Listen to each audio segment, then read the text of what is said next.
Let me see. Okay, should be live now.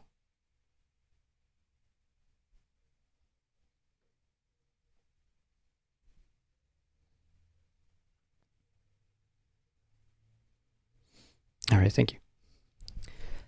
All right, everybody, welcome to the third session. We are continuing on page 32 of the Cambridge Translation, section 21.37. We left it off on the second paragraph, which begins here, where it says, for the dead bones of logic.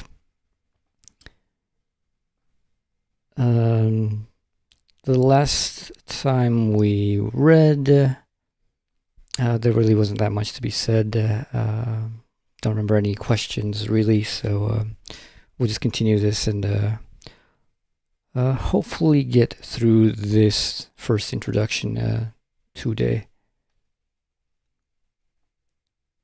And then start in on the more interesting second introduction, which is with what must the science begin?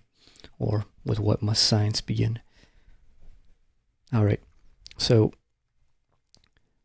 for the dead bones of logic to be quickened by spirit and become substance and content, its method must be the one which alone can make it fit to be pure science. In the present situation of logic, hardly a trace of scientific method is to be seen in it. It has roughly the form of an empirical science. The empirical sciences did find a method of defining and classifying their material specifically suited, such as it is, to what they are supposed to be. Pure mathematics, too, has its method suited to its abstract objects and quantitative form in which alone it considers them.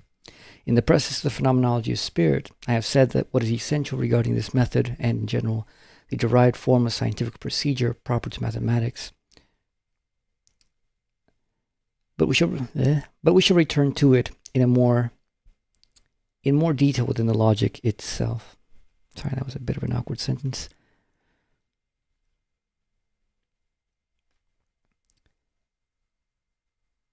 So here at the beginning we have a little bit of something that looks similar to a callback to the famous phrase substance and subject, but here's substance and content, which are similar, not exactly the same thing, but very similar.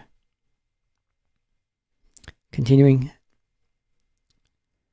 Spinoza, Wolff, and others had let themselves be led astray into applying the method also to philosophy, and in making the conceptually void external course of quantity, the course of the concept, a move contradictory in and for itself.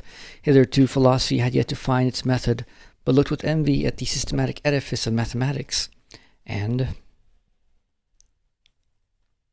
as we have said, borrowed from it or helped itself with the method of sciences which are only an admixture of given material propositions of experience and thoughts. Or it even resorts to the crude rejection of all method.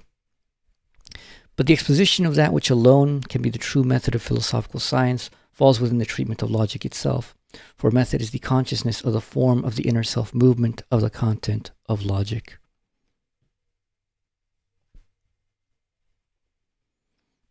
More hints again about the unity of method and content.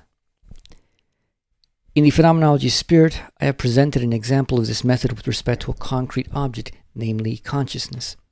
At issue there are shapes of consciousness, each of which dissolve itself in being realized, has its own negation for result, and thereby has gone over to a higher shape.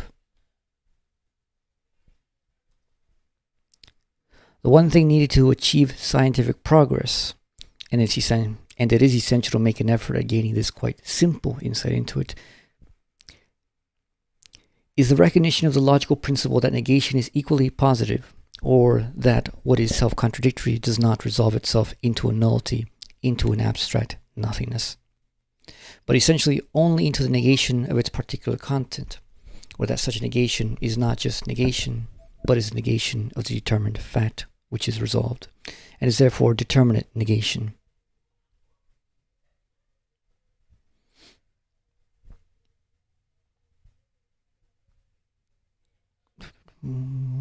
Sorry.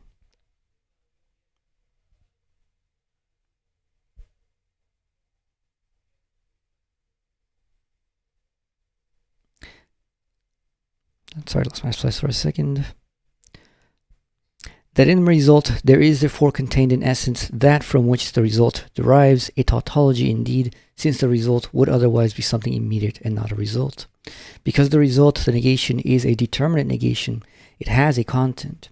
It is a new concept, one higher and richer than the preceding, richer because it negates or opposes the preceding and therefore contains it, and it contains even more than that, for it is the unity of itself and its opposite. It is above all in this way that the system of concepts is to be erected, and it has to come to completion in an unstoppable and pure progression that admits of nothing extraneous. Alright, so there we get another example of the description of the method. And let me see if there might be something to be visual.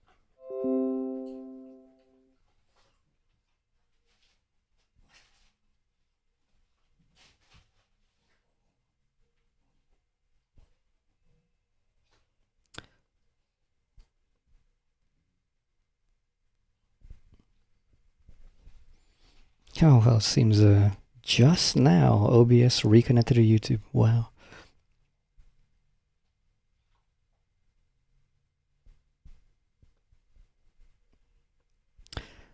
All right, well, I assume that Spirit and Faith want to get right to the logic, and I would rather get right to the logic as well. So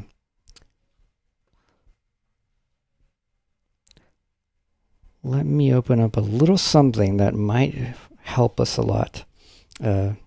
So I'm going to see if I can work around and do a bit of illustration for the presentation. And hopefully that ends up clarifying things. I have found that it's that over the years I've kind of gotten more a more refined view of how to kind of visually communicate this.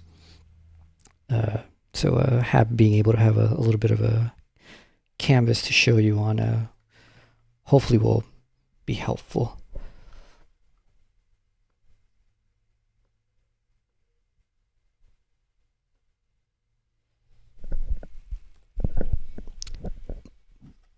All right, give me a second, and I will be right back.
All right, back.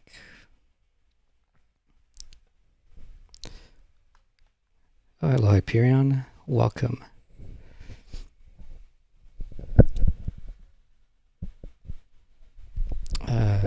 Can you guys hear me? Yes. All right, thank you.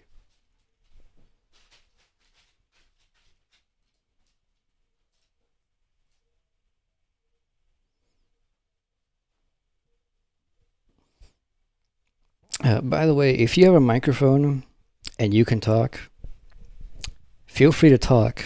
It makes me feel less insane about Basically talking to myself. It feels like talking to myself most of this time, just reading alone.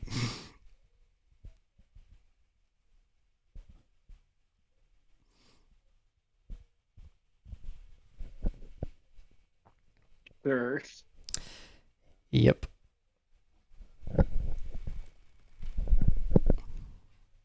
Alright, just seeing this.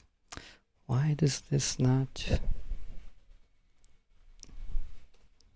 Let's see. Does that work?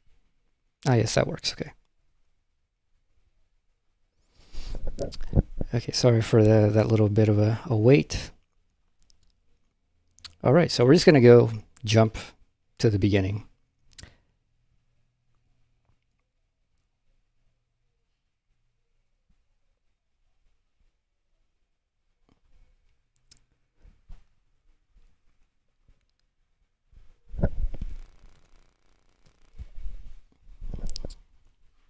All right, all right.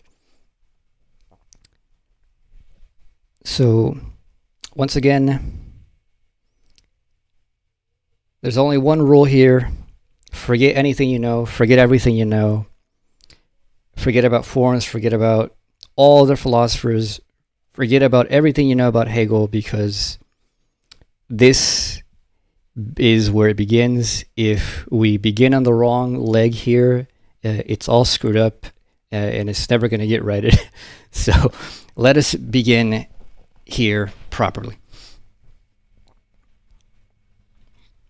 Chapter 1, Being. A. Being.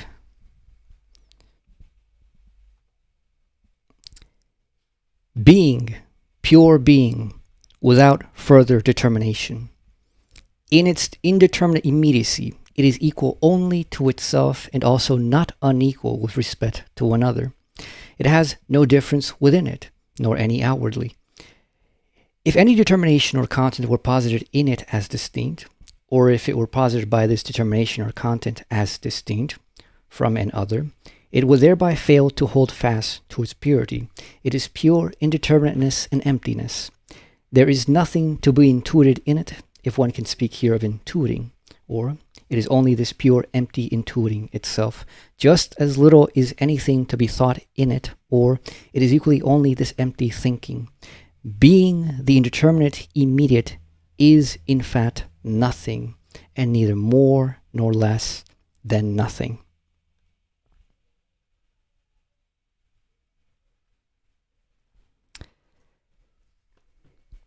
Here we do not have an object called being. This is not about a substance called being. This is not about an entity called being. It's not about a being called being. The proper way to think about this is as if you just simply said the word being. And not even that. The proper thing would probably, grammatically, would probably be is. It would be, I think that probably would have been a better way to begin. And in that both activity is a noun, or rather also as a verb, mostly as a verb. It's actually Hyperion, you would know. What is like grammatically? I'm not quite sure. It's if you can look that up and let me know. But the point is, when we say there is an apple, or this is that, if you ever seen my dog is fat. That is, if you just abstract that is from everything else, just like as you just said is, that's what we're really thinking about here. Is being, pure being, is what we do not know. This is not something that you can picture in your head. You know, there will be a representation later on, but it's not a proper representation. This being, this is, just saying is, if you try to just think is, what is, you know, I am, you know, I have being, you know, if we try to make a little bit of a joke, I is, we is, my dog is, This room is, the air is, my mind is, concepts is, this page is, my computer is, microphone is, everything is. If you just say is, nothing at all is picked out in the world. Nothing at all is determined by it.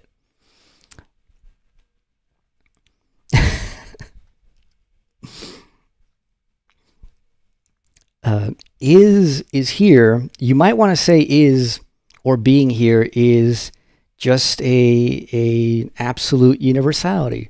But we don't have the relationships of universality, particularity, and individuality here. We cannot relate the is. We cannot relate pure being to anything. Pure being is unrelated. It does not relate to itself. It does not relate to another. It does not relate to another.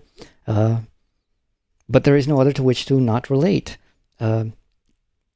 Quite literally, this has no definition, has no determinations. There is no distinction between the is of me, the subject, the is of an object, the is of that mediate, what some people want to say, it's just that the mediation of like the cognitive structures of experience or the sensuousness of experience.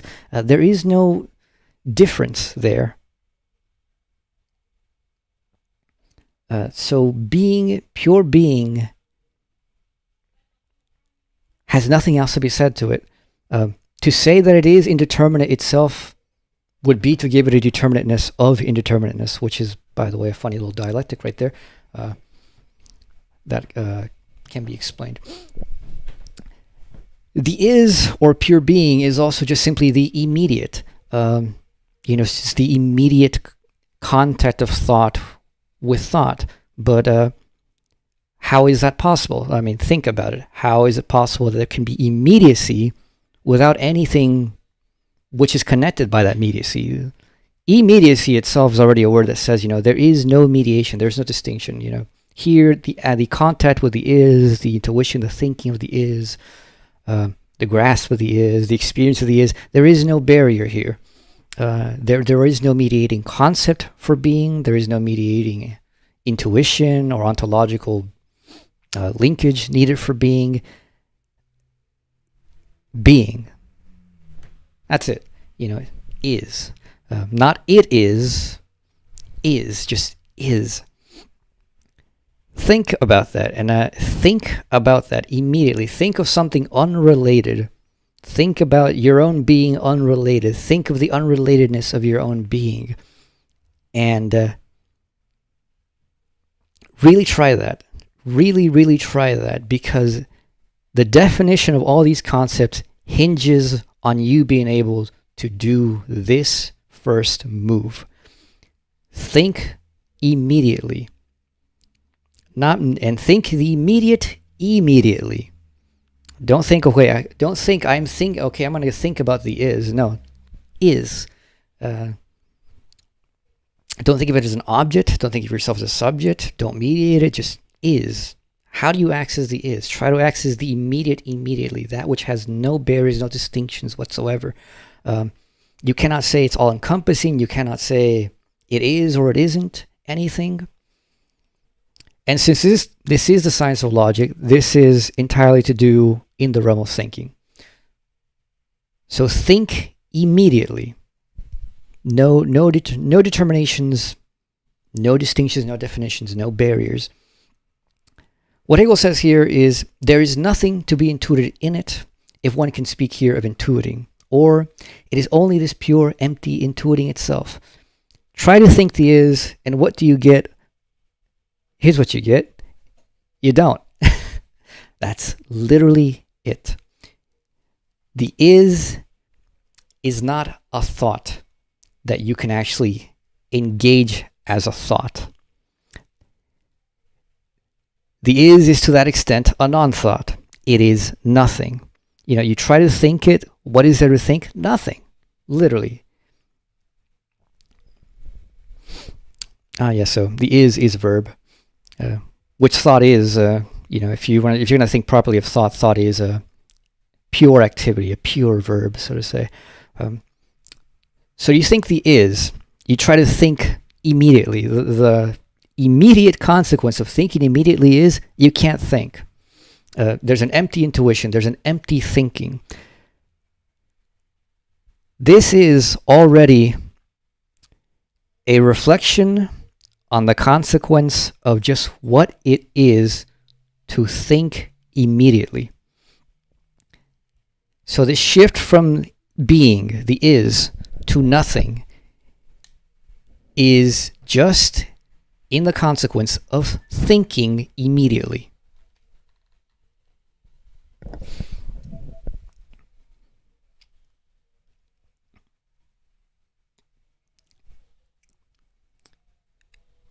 So here you guys gotta try to help me out and like let me know if that makes any sense to you, because here I really want to try to get this explained as clearly as I can. And there are many ways that we can talk about this, quite literally, but if we can grasp this in the thinking of it, I think everything flowing from here is just going to be much, much clearer. Because Hegel himself has certain ways to talk about it, but they are external ways. This is also an external way to talk about it, insofar as we don't have the categories of explaining this and making this explicit yet. Nonetheless, this is what happens here. And one has to grasp that this is what happens here. And one has to do it. And once you do it, if we can get the first three concepts of this chapter, which is being, nothing, becoming, we will be gold for the rest of the logic.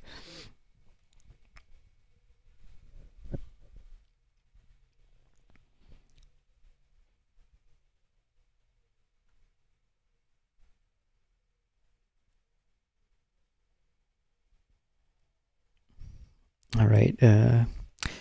Faith asks, is there anything to say about how when we say something is not, we still say it is when we are saying it isn't, since being or the is not, if that makes any sense. Yeah, that's going to come up immediately, actually. Spirit comments, being is not simply a verb because pure thought is verb. Being is the first beginning of nouning, and determinate being is the first fixed noun, and quality is the first completed noun, and being for self is completed nouning. That's fairly close, clear as mud. Yeah, that's a phrase I first heard from Bernstein, clear as mud. But yes, so here,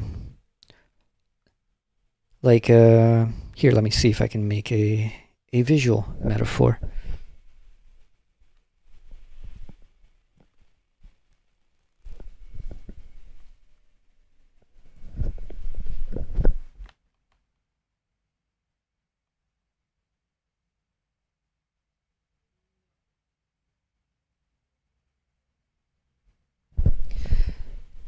So, I mean, I consider that point being, except, it's probably bad, and it's already a determinate aspect of it. But imagine that that's all there is, except get rid of the space. Imagine that the world is entirely point, just a single zero-dimensional point. For one, there is no meaning to that zero-dimensionality, because that's already a relational idea. We're relating it to extended space. If we get rid of that, what is it that we have? One of the ways, this is one of the ways in which one of the forms in which this is flipped, which is the form and the content way to flip it, which is if a point is the immediacy of space, what is there that is to be said about it in its immediacy as immediate? We can say that from a mediate standpoint because we are already concretely mediated. We can see, this is the point of immediacy, the point at which, there is nothing between things. There's nothing between this. But that literally hinges on the concepts of betweenness and mediatedness and all that jazz. Which is exactly why we're going to get certain interesting results out of this as well, in that this impossibility of actually cognizing immediacy and of recognizing that in immediacy, what is precisely that cognition which we call nothing, because this indeterminateness, this absence, is just the absolute absence of content, is precisely what we call nothing. Being first is just the isness. If you want to put it in experiential terms, it's like, you see the object. The first thing is the object is. You haven't even picked out that it exists. You haven't picked out that one object exists or many objects exist. You're just saying, experience is. You haven't distinguished between yourself and experience. You haven't distinguished experience as experience. It's just is. Then you try to go into the the immediacy of that isness, and you find out there's nothing. There's nothing to think about it. There's no distinctions to be made. That's just what nothing is.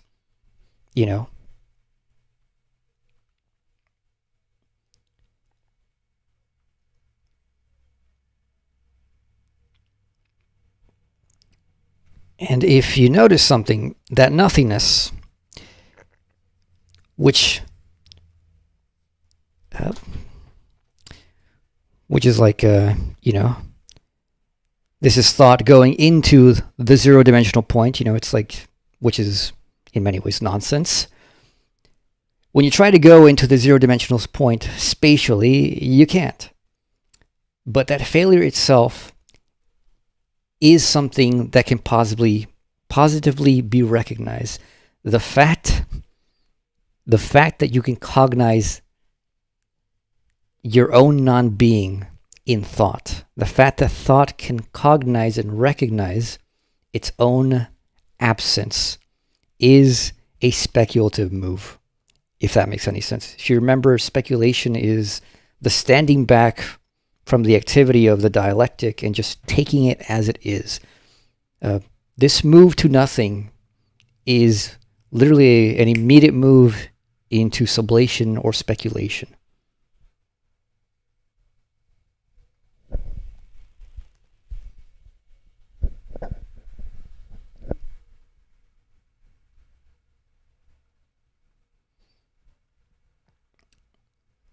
So that's a pretty short little paragraph. There literally is not much more to be said about this, and that's why Hegel literally says nothing more about it. Be nothing. Nothing, pure nothingness.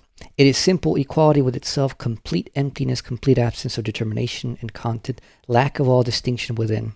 Insofar as mention can be made here of intuiting and thinking, it makes a difference whether something or nothing is being intuited or thought.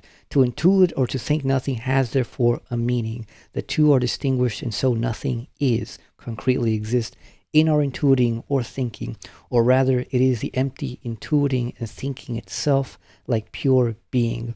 Nothing is therefore the same determination, or rather absence of determination, and thus altogether the same as what pure being is.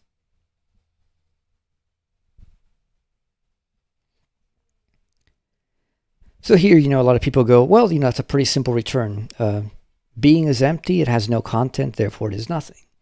Nothing is, therefore it is being. There's nothing to it. Although the way Hegel explains it here is an external reflection via existence. He says, it makes...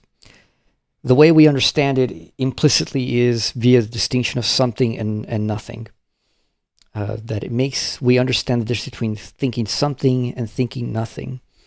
Into that, but holding this nothingness, standing back from it, standing from the failure to think, it's like going to the zero-dimensional point. You try to go in.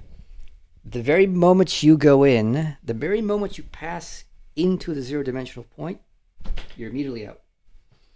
Why? Because the zero-dimensional, it wasn't there to begin with. The moment you're in it, you're out of it. The moment there is no being in it. Insofar as you're in it, you're nothing. The moment you do anything else, you're right back out of it. You have the immediate is, you immediately think it. You immediately think the immediate. You fail to think. You jump right back. You recognize your own failure to think.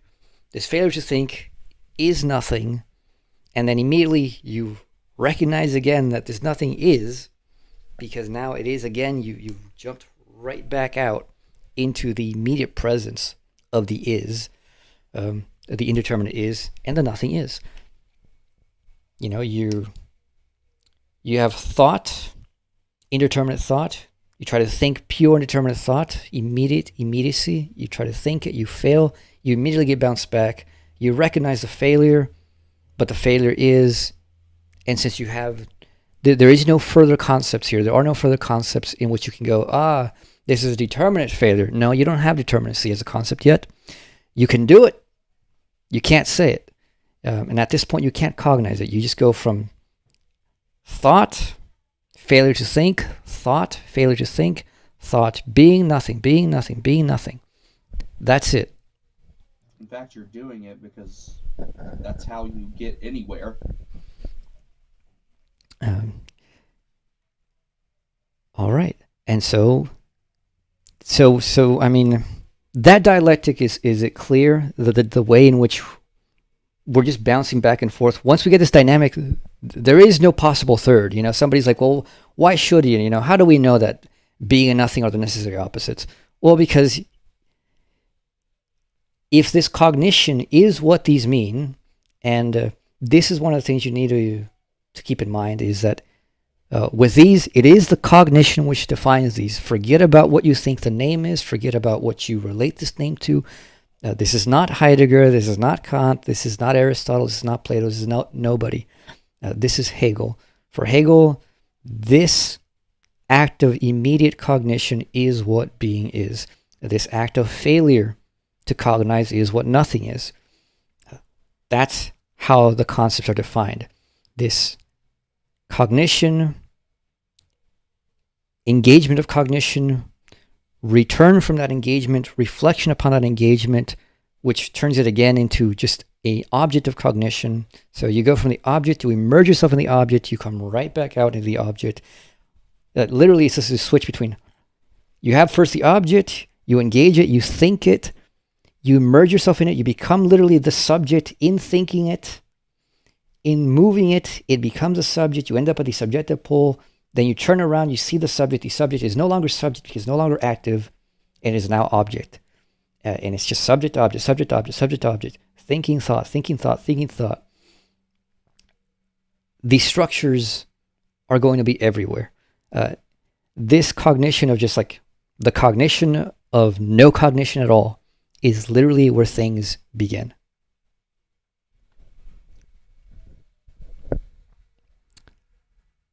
So anybody find that confusing, unintelligible? Yes, no, let me know, please.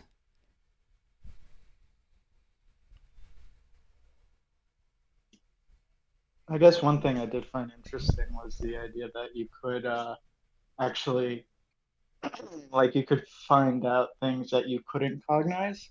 Like, those are things like that. They're not just like concepts that you couldn't even identify. Like, you could identify them, but you can't actually do anything with them, if I understand this correctly. Like with the example of is, we can't really cognize through it, but we know that it's something that we can't cognize. So I guess that was just something interesting to know. Yeah, and as a matter of fact, it is a cognition. It's just immediate cognition. That's the specificity of it. Like that when it is immediate as such, you indeed do nothing with it. And which is why for Hegel, like, something like being, Heidegger would say, oh, Hegel's wrong about being, the real, he's still talking about, a being among beings, not the being of being. And Hegel says there is no being of beings. Being is just the is. That being is not a thing. Here in logic, we're treating of things as concepts, and concepts are things, and there is no distinction. But this intelligibility of it is precisely what we're dealing with. The immediacy of is an intelligibility. There is a meaning to it. We know we mean something when we say something is. Even if we can't specify it, there is a meaning to this. There is a meaning to the absence of all capacities and determinacies whatsoever in nothing as well. I just want to clarify, when AW says immediate, he means literally mediated by nothing else. Like it's a direct relation. It's not mediated by anything. There's nothing between them. Now, nothing between, nothing within. Like the immediate as immediate is not just immediate in relation to something else, it's immediate in relation to itself. If you have something like A equals A, that's not immediate. Because that equal signs between one A and the other A, both logically, propositionally, representationally, and even existentially, is already a mediated act. The immediate act has no divisions whatsoever. It's why it is indeterminate. It has no determinations, no negations imminent to it, no differences. And though we fail to cognize them in their purity, nonetheless, we cognize with them. Nonetheless, they do mean something. At this point, we cannot say what they mean. We do know, however, they have a meaning. Because at this point, we say immediacy. We, as thinkers, are already cognizant of a mediated notion of immediacy. We're not thinking immediacy immediately. This is why, with logic, we must break away from that presupposition we have about thinking about it that way. When Hegel tells us, think about it immediately. Think about the immediate immediately. Being just is.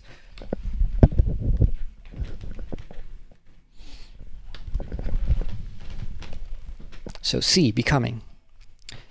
1. Unity of being and nothing. Pure being and pure nothing are therefore the same.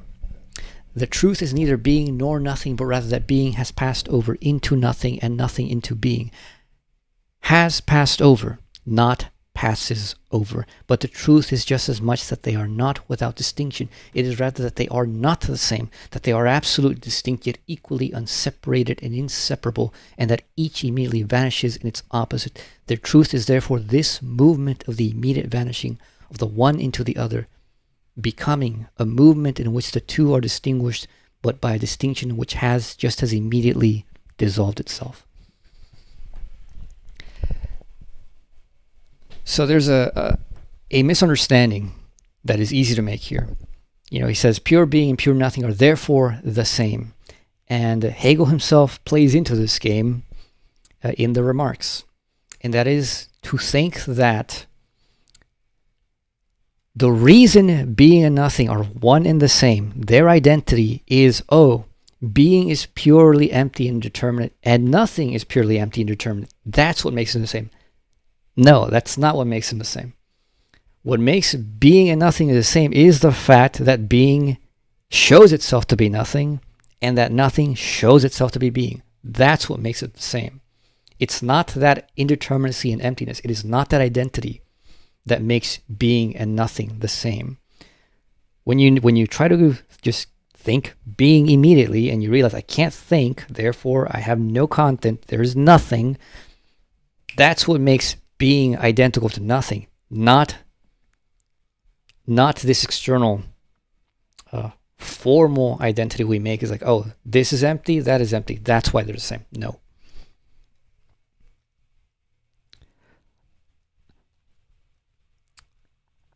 But also notice that he says that, insofar as they are the same, but the truth is just as much that they are not without distinction. It is rather that they are not the same. And a lot of people seem to gloss over this, that they forget this, even though Hegel says it.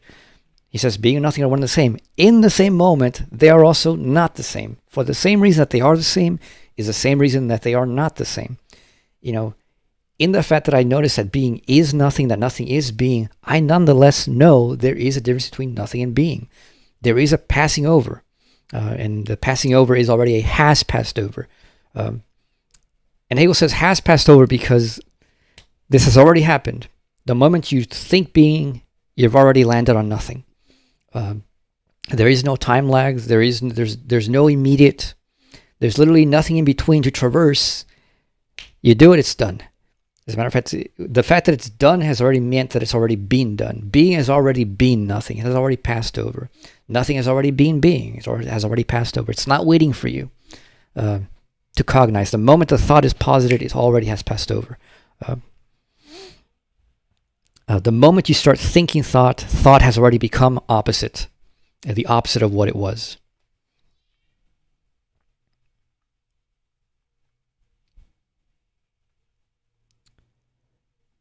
Spirit comments, when pure being thinks itself, it's not a real relating thought, but is less than that.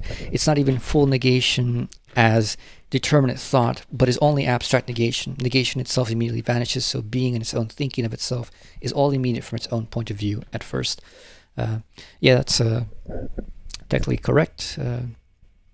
Still clear as mud for most of these people, but it will become clear in chapter 2. So is that clear to everybody that the identity is not through some formal comparison of, oh, these two are empty, therefore that's why they're the same? The identity is actually in the fact that the movement of thinking them or thinking about them already moves them into each other. And just as you would say, oh, you know, what this thing really was, you know, I grab towards what is a mirage, and you know, and it vanishes as I get closer. You know, the mirage already was an illusion. You know, it doesn't become an illusion just the moment that I grab it and realize it's an illusion. No, it already was an illusion. It had already passed over into its unreality. But its being what it is, its being a mirage already is what sets it up in this oppositional form of both appearing as real and also being false at the same time. That's a crucial thing to grasp. So, makes sense to everybody? Yes or no? Let me know in the comments. Faith, does that make sense to you? Because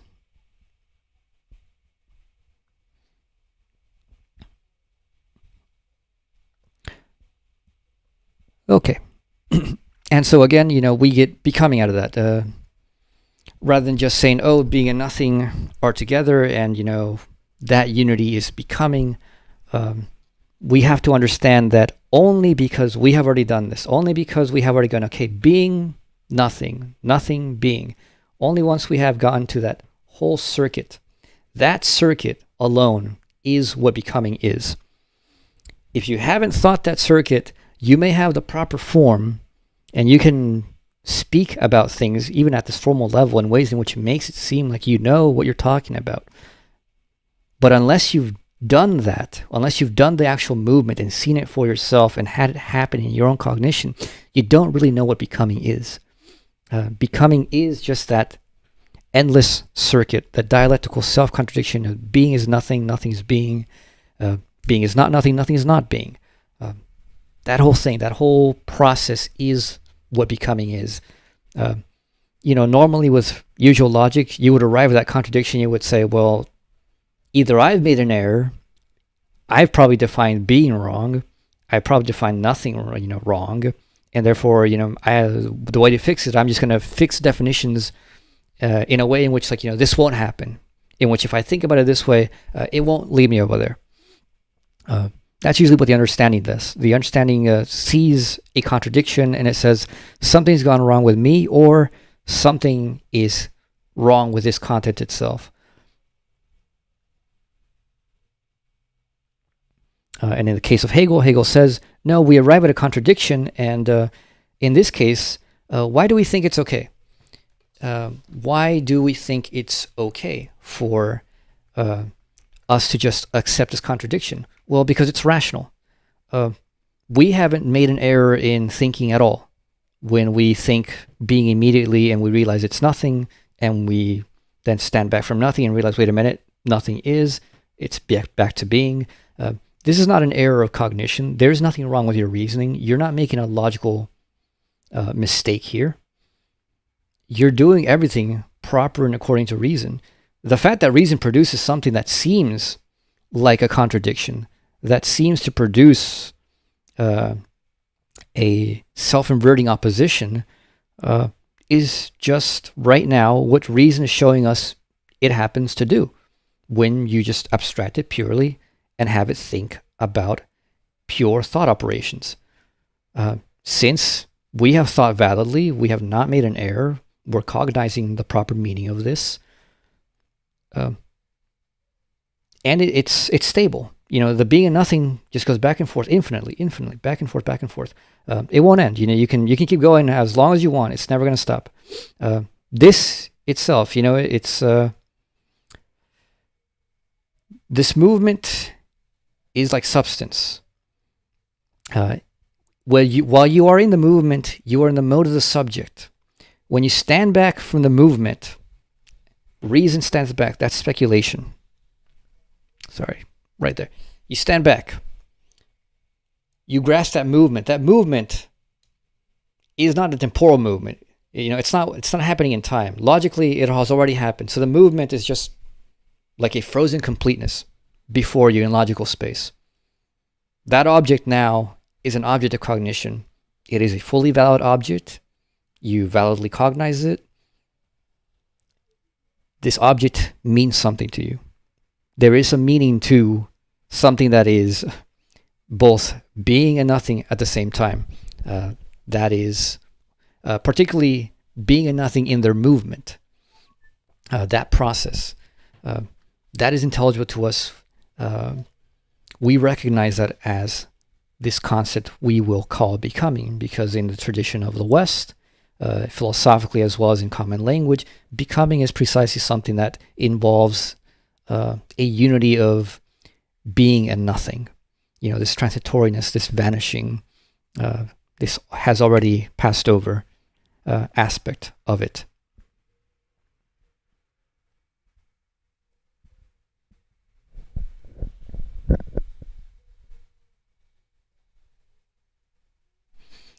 Hey, Dan.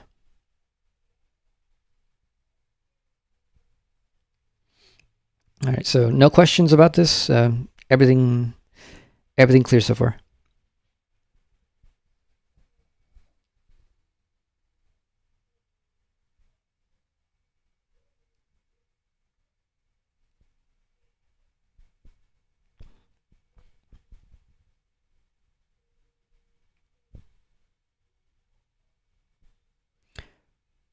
All right, so we're moving on to the remarks.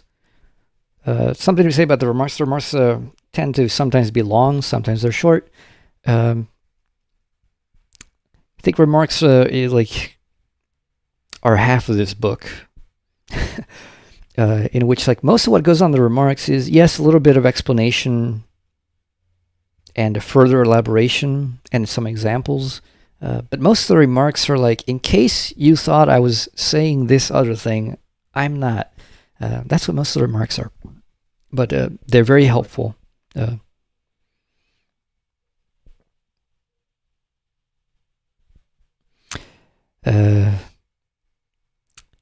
Yeah, hopefully it's recording, because apparently it wasn't recording for most of it, Dan.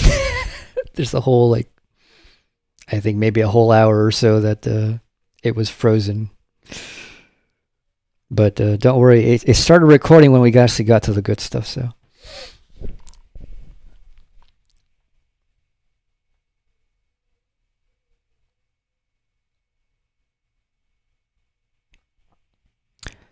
But we've been going for an hour and 58 minutes. And this is the beginning of the remarks, and I think this is actually a pretty good place to stop. That way we come back next time.